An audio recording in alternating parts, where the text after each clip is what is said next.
The water cycle. We know the water evaporates from the water bodies, and subsequent condensation of this water vapor leads to rain.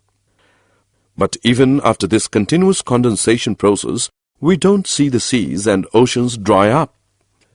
So, now question comes in our mind, how is the water returning to these water bodies?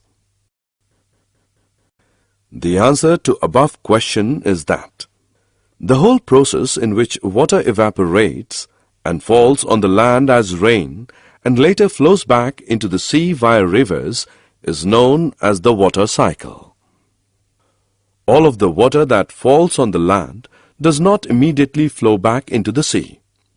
Some of it seeps into the soil and becomes part of the underground reservoir of fresh water.